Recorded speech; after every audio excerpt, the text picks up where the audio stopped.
Bonjour, bienvenue dans Expertise, l'émission des entrepreneurs, des indépendants et des audacieux. Et nous allons prendre soin de vous dans cette émission.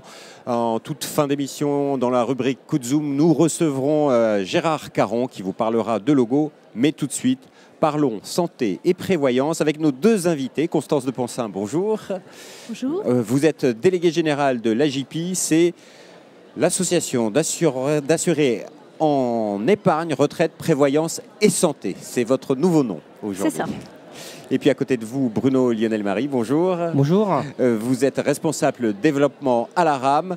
La RAM qui est, je vous le rappelle, le premier organisme conventionné du RSI, le régime social des indépendants. Donc, quand on est entrepreneur, on pense qu'à sa boîte. Mais Madame de Ponsin, il ne faut pas penser qu'à l'entreprise et son chiffre d'affaires. Il faut penser à soi aussi. Oui, effectivement, l'un ne va pas sans l'autre. C'est la santé des deux qui compte, parce que si l'entreprise, c'est la personne, si l'entreprise en fait capote ou si la personne est malade, eh ben, le duo ne marche plus et donc ça capote. Voilà, c'est quelque chose de très important que les entrepreneurs négligent, Monsieur Lionel Marie. Les entrepreneurs, ils doivent prendre conscience que malheureusement, ils ne sont pas à l'abri d'une maladie ou d'un accident. Et ce, dès le moment où ils vont créer leur entreprise. Donc il faut déjà qu'ils comprennent comment ils vont être couverts au niveau de leur assurance maladie obligatoire, sachant qu'il va y avoir, pour la plupart des créateurs d'entreprises, au préalable, ils étaient salariés. Et donc il faut qu'ils découvrent, qu'ils s'informent sur leur protection sociale obligatoire et par-delà, qui comprennent comment ils sont couverts, pour eux et pour leur famille également. Ils ne se rendent pas compte des risques encourus. Quels sont les risques quand on tombe malade? C'est l'entreprise qui trinque. Ah oui, c'est sûr que quand on tombe malade, ça veut dire qu'il n'y a plus de chiffre d'affaires et donc l'entreprise ne peut pas continuer à se développer et à générer des revenus.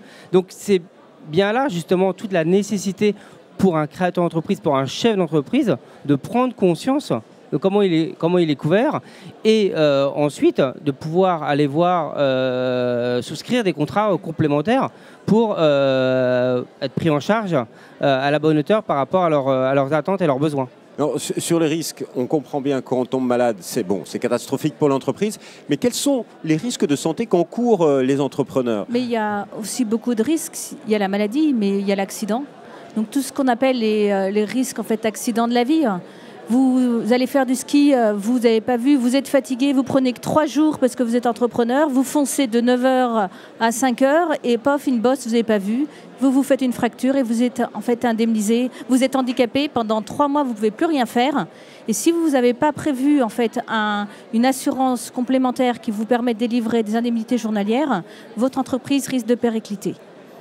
Alors concrètement, comment ça se passe? Parce que quand on est salarié, on a sa caisse primaire d'assurance maladie, sa CEPAM, on a sa mutuelle qui est donnée par l'entreprise, mais quand on crée sa boîte, quand on se lance, quand on est dépendant, tout change. Quels sont les différents points d'entrée? Alors d'abord, il y a la RAM, c'est ça? Tout à fait. En fait, c'est le statut juridique du créateur d'entreprise qui va déterminer le régime auquel il va appartenir. Et pour les professions indépendantes, ils dépendent donc du RSI et choisissent un organisme conventionné qui va gérer leurs prestations maladie telles que la RAM. Ce qu'il faut bien avoir à l'esprit, c'est que contrairement à un salarié, c'est l'employeur qui va s'occuper de couvrir en termes de protection sociale ses salariés. Pour un non-salarié, pour un chef d'entreprise, c'est à lui de bâtir sa protection sociale. C'est à lui de la construire, c'est à lui de s'entourer d'intervenants qui vont l'aider justement à prendre conscience de comment est-ce qu'il est couvert et comment est-ce qu'il doit être couvert en complémentaire, notamment pour avoir les garanties qu'il attend. Donc il y a le régime de base et puis il faut également... côté mutuel chez les salariés, quand on est entrepreneur, on appelle ça les assurances et prévoyance. Et c'est ce que vous faites. Et concrètement, qu'est-ce que ça propose aux chefs d'entreprise? Alors vous avez en fait 2 possibilités. Vous avez la partie santé, en fait, donc c'est le complément par rapport à la RAM. Donc généralement, c'est l'optique, c'est le dentaire, c'est les médecines douces. Et donc, vous pouvez opter pour avoir une couverture complémentaire pour ça. Mais le plus important, je pense, pour un entrepreneur, c'est vraiment la santé de son entreprise. Et donc là, on va attaquer la partie prévoyance.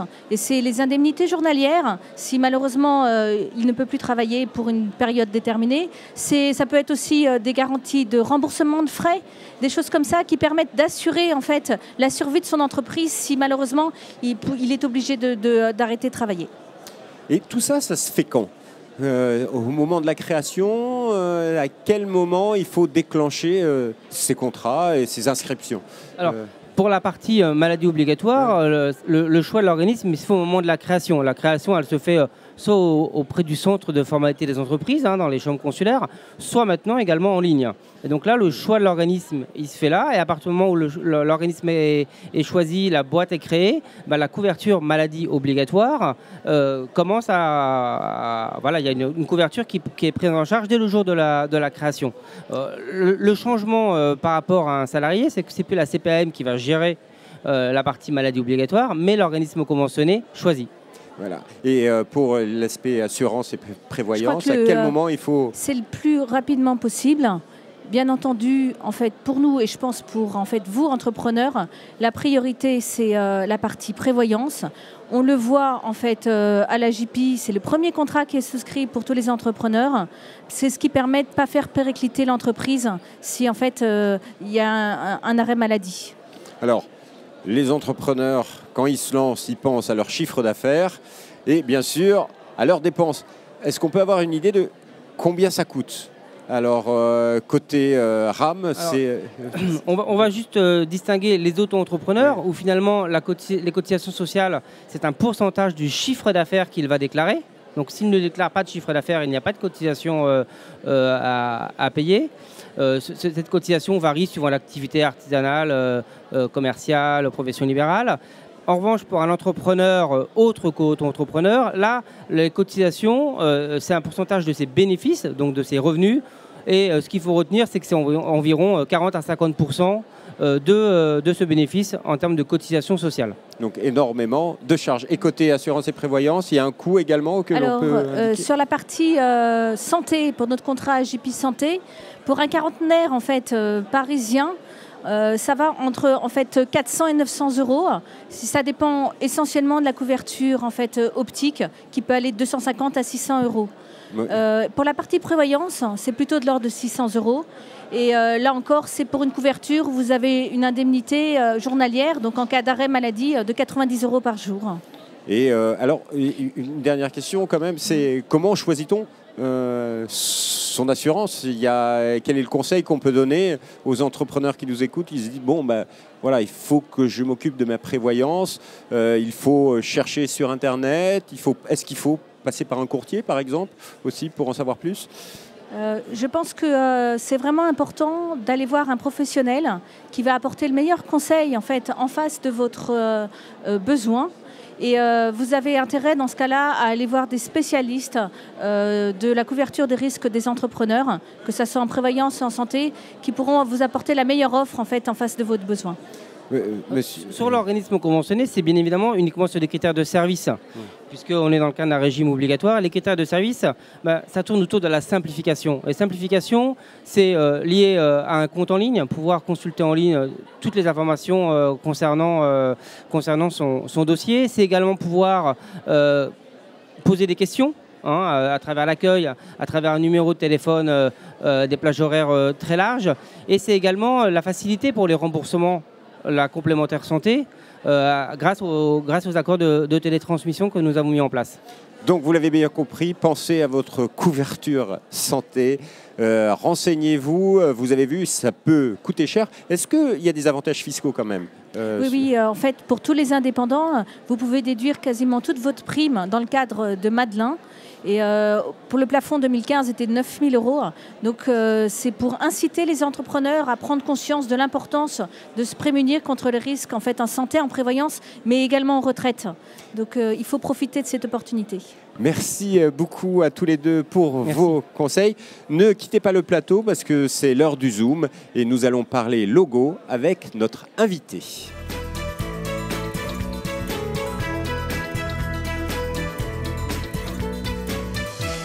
Gérard Caron, bonjour. Vous êtes président d'admirabledesign.com, le premier site magazine consacré à toutes les formes du design.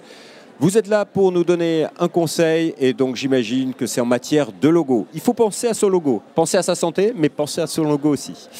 Alors, le logo, c'est la première chose à laquelle il faut penser. On doit penser quand on crée son entreprise. C'est le point de départ.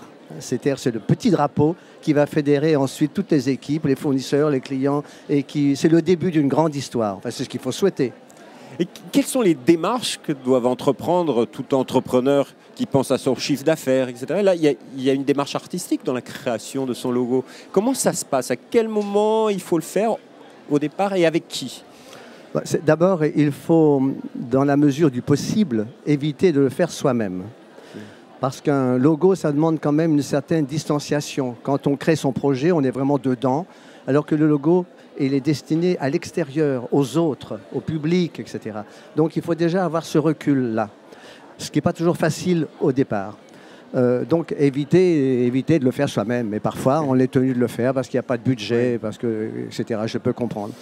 Mais il y a une bonne solution, c'est de chercher sur Internet, aujourd'hui c'est facile, un graphiste, pas très loin de chez soi, 1, 2, 3, demander à les voir, à ce qu'ils présentent leur réalisation, leur création. On discute un petit peu de budget avec lui, bien sûr. Et puis, on voit quelles sont les réalisations, les créations qui correspondent le plus à son projet d'entreprise. Et puis là, après, il faut le briefer. Et ensuite, il vous fait des propositions. Et ensuite, vous devez choisir. Et ensuite, vous devez appliquer le logo. C'est ça l'histoire d'un logo. Et alors, mais quelle doit être l'attitude du chef d'entreprise qui va peut-être créer pour la première fois, qui va être confronté au travail d'un graphiste pour la première fois? C'est pas facile. Un graphiste peut vendre n'importe quoi à son chef d'entreprise. Oui, mais enfin, ça, c'est le talent du chef d'entreprise. Monsieur André Citroën, quand il a créé son logo en partant des chevrons purement techniques, mécaniques, et quand il a choisi ça, c'était un choix visionnaire. C'est-à-dire que c'était un grand monsieur. Donc, c'est aussi le talent de l'entrepreneur, ça. Donc, ça ne se discute pas véritablement. Ensuite, on donne aux designers des points clés. On dit, mon entreprise, ça, je veux exprimer par le logo, je sais pas, la proximité, le sérieux, la modernité, enfin tout ce qu'on peut dire. Et puis après, une fois qu'on a cette petite grille-là, on regarde les créations en fonction de ce qui a été dit au départ. Et ça colle ou ça ne colle pas? Il faut se faire confiance aussi. Et là, en revanche, on peut demander conseil à quelques amis. On peut recevoir le designer à 2 ou 3, de façon à avoir un avis partagé. Et c'est quelque chose, le logo, qu'il faut installer vraiment dans le temps. Il ne faut pas le changer rapidement. Alors, bien entendu, idéalement, on garde un logo à vie. Enfin, le grand exemple, c'est Coca-Cola, c'est Lacoste. Alors, je cite des grandes marques. Ce n'est pas par hasard. C'est parce que quand je rencontre des jeunes entrepreneurs ici, très souvent, ils disent « oui, mais je démarre ». J'ai dit « non, non, non, non, ce n'est pas la bonne attitude. Il faut créer le logo d'une grande marque. » Toutes les grandes marques qu'on connaît aujourd'hui ont commencé comme vous. C'était 1, 2, 3 personnes au départ. C'était une petite chose. Donc, mettez-vous dans l'idée d'une grande marque. Il n'y a pas de grande marque ou de petite marque par rapport à un logo, par rapport à un plan financier et tout ça, oui, bien sûr. Mais par rapport à l'identité visuelle, par rapport au logo, non. Dès le départ, c'est une grande marque. Monsieur Caron, merci beaucoup. Vous l'avez compris, votre logo, votre création d'entreprise sera peut-être une grande marque. On se retrouve bientôt pour une nouvelle émission Expertise et vous pouvez les retrouver bien sûr sur la chaîne YouTube du salon SME TV et bien sûr sur demain.fr. À bientôt.